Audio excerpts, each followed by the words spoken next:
Hi, my name is Jen, and today I wanted to share hopefully some positive ideas and resources surrounding the coronavirus. So right now we are still in the midst of it in the United States, and it's really crazy. It's so scary. There have been some days that have just felt very overwhelming, and I imagine I'm not alone in that. There's just so many things about this virus that limit us and that take away some of our autonomy. And I found that that is something that is really frustrating as well. All of the things that I come up with that I can't do, it really makes me feel powerless, and that also scares me and frustrates me. So I just wanted to take some time and share some ideas that I've had on things that you can do when I am really scared about something or fearful or I feel powerless. And I found that by thinking about the things that I can do and trying to do those things, that helps me to just keep moving forward, and that does give me a little bit more of that autonomy back. So I have made a couple of lists of things that I can do. This is not totally exhaustive, but if you have other ideas, please share them in the comments down below. My goal is to share these ideas and tips, and hopefully they'll help you through this process. And my last list of ideas of things that I can do are self-care ideas and tips and recreational things to do. So these are things that I can do to take care of myself, and they're a little bit more self-focused or recreation, entertainment focused for the family. So let's get started with this final list. So one thing you can do is to exercise and or learn some new way of exercise. You can go for walks. There are tons of YouTube channels that teach you how to do yoga or belly dancing or whatever else. So if there is something that you would like to learn, you can do it at home. You don't need a whole lot of extra supplies. You just need a little bit of space. I think most of us have at least a little bit to be able to do that. So I definitely recommend trying to just get some exercise, keep your body strong, challenge it. I think there are health benefits to that, but I also think that it just helps to take up some of the day as well and to give you something else to think about. I think it's great to go for walks. I've mentioned that before in this list, but I also think it's really good to use that time specifically for a walk and exercise, but also to call friends and family. Again, I think it's good to just check in with those who are kind of within your circle of influence or people who you care about. I think it's good to check on them and to just spread some positivity and just see how they're doing.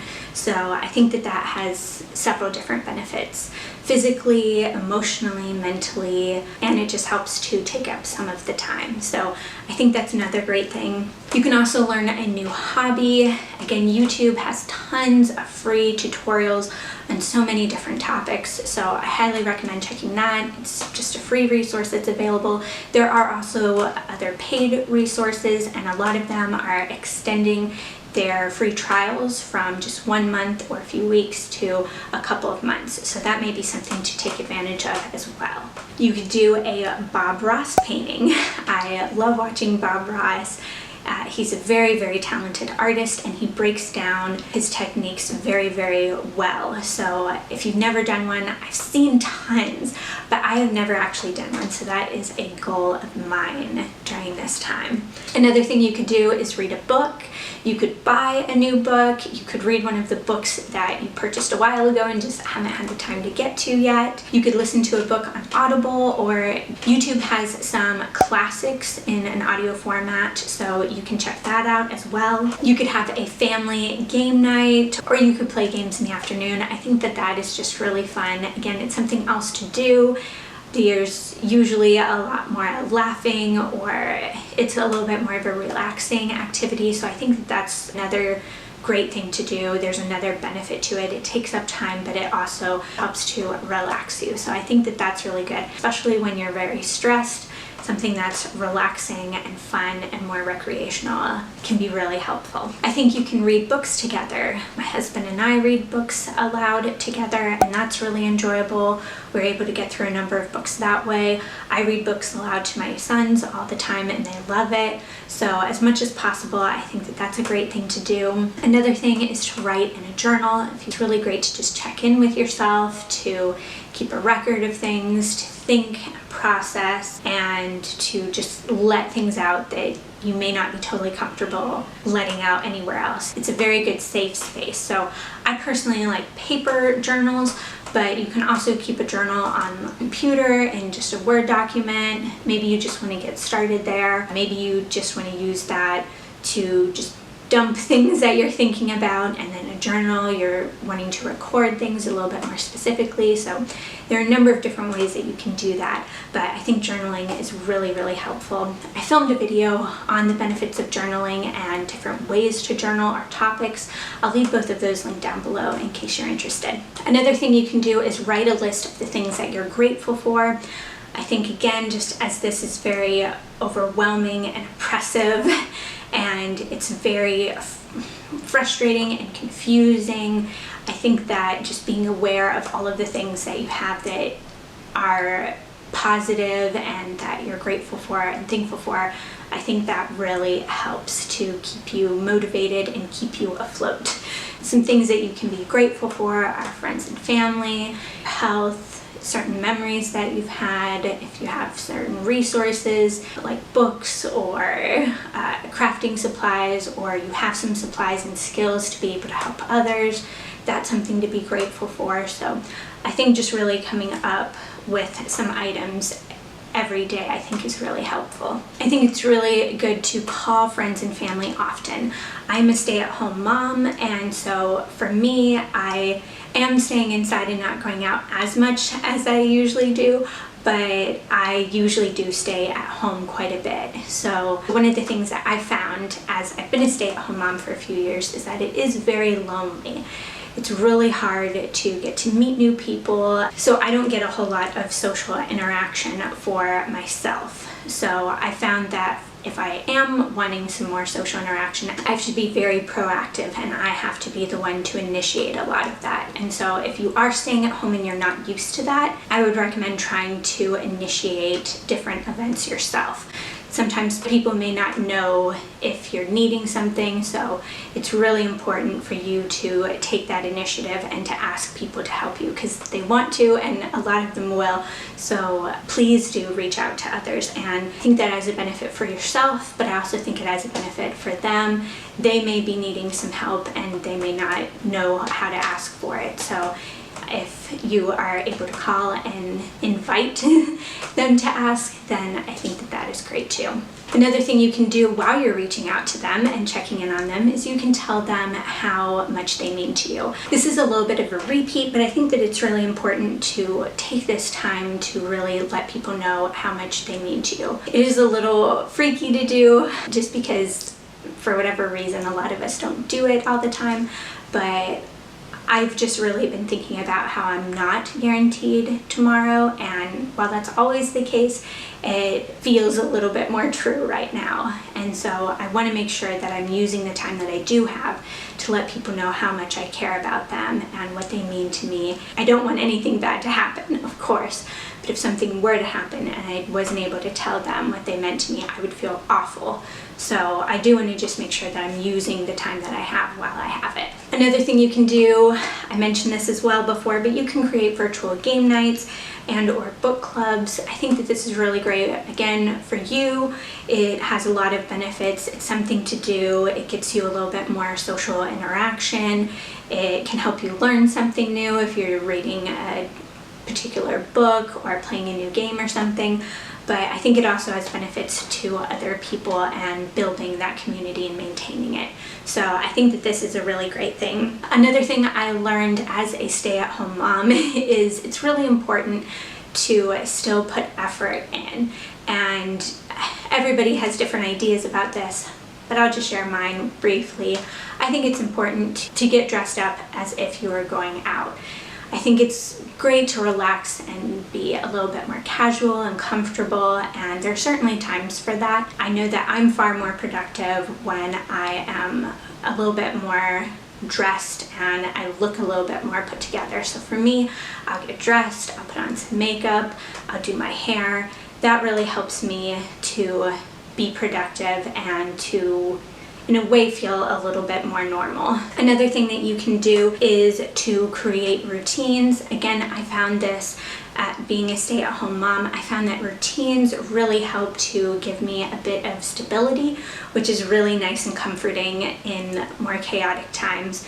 But it also just helps to create a new sense of normal. It helps me to get things done in a more timely fashion and manner with chores and different activities that I want to do with the kids and goals that I have for myself. So I think that routines are really helpful. I think you can have weekly menus, you can have cleaning routines, you can have play and activity routines for the kids. So I think that that's really helpful as well. You can create a routine of when you call people. So each day of the week you could call a different friend or family member, and every week you could just call that person or rotate a few people between the weeks, so that way you're continually reaching out to others. I think that's another great thing to do as well. Another thing you can do is watch informational show. Again, learn something new. For me, I really like to watch Cosmos. Being a stay-at-home mom, I don't get to interact a whole lot with hard sciences, so watching something like Cosmos refreshes some of the things that I learned in high school and earlier in life, but it also makes me aware of new things and teaches me new things. So that's something really great. I love to learn new things, and I really enjoy the Cosmos series. So I think that that's really great. Just something that's entertaining, educational, something that really helps to engage you. I think you're learning something new, you're bettering yourself, but you're also distracting yourself in a positive way. Another thing that I think is really great is to learn about philosophy. I love studying philosophy and thinking about things a little bit deeper. My children are almost to the age where they're asking why, so I've been trying to prepare myself for that stage as much as possible. Pretty soon they're going to be asking me why about everything, and so I've been really trying to think about things and make sure that I have a good answer for when they do ask. So I think that that's really good exercise in and of itself. There are lots of websites and resources.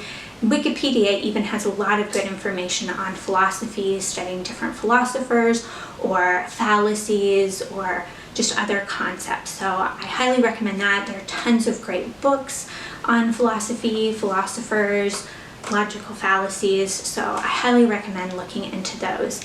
And as we do have more time to spend on the internet, there are lots of competing ideas on the internet, and philosophy can really help you understand those ideas and see which ones are good, which ones are bad, which ones hold up, which ones don't, why that matters. So I think that that's really helpful as well. On a related note, you can learn a little bit more about your bias. I think that's really important too. I think we all have biases, and so it's just a matter of knowing what they are and when they are impacting us.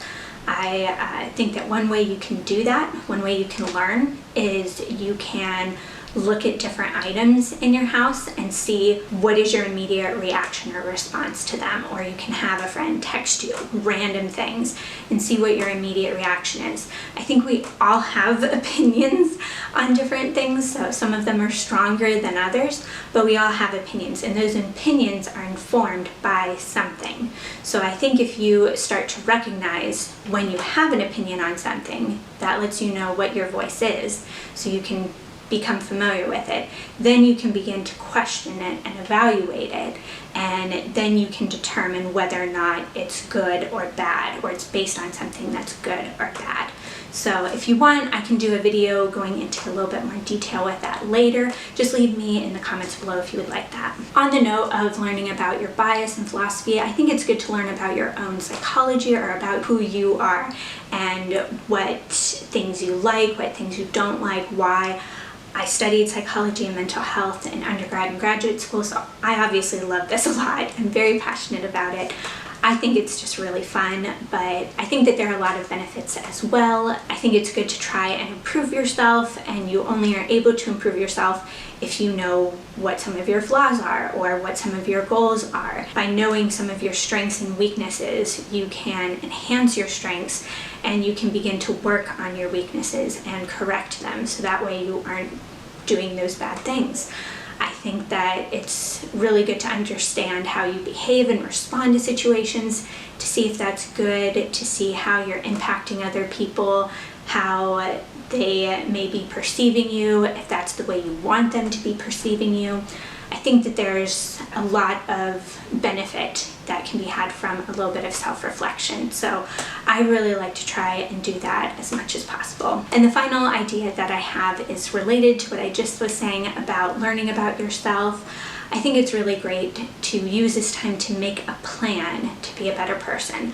I think that we all have ways that we can improve, and I think that it's just really good to use the time where we're kind of forced to be inside. I think it's really great if we're able to use that to think about how we can be a better person for our partner, for our spouse, for our children, for our family, for our friends, our work, our community, the world. I think that there are so many different ways that we interact with others that can lead to a positive reaction or benefit to others, or we could hurt others. And I want to make sure that as much as possible, I want to be trying to be benefiting others rather than hurting them. So I'm trying to look at different ways to do that. I'm trying to be more knowledgeable, more aware, more considerate. So I've been thinking a lot about that, and I encourage you to do that as well. So those are the different ideas I have on the different topics and categories. There are, of course, a lot more ideas. Again, if you have any, please leave them in the comments below. If you would like more ideas on specific categories or different things that you can do with kids or when making phone calls or other things like that, please leave them in the comments, and I will be happy to come up with whatever ideas and resources I can to help out. I do want to try and help out, so if there is something, please let me know. I hope that you have a great day.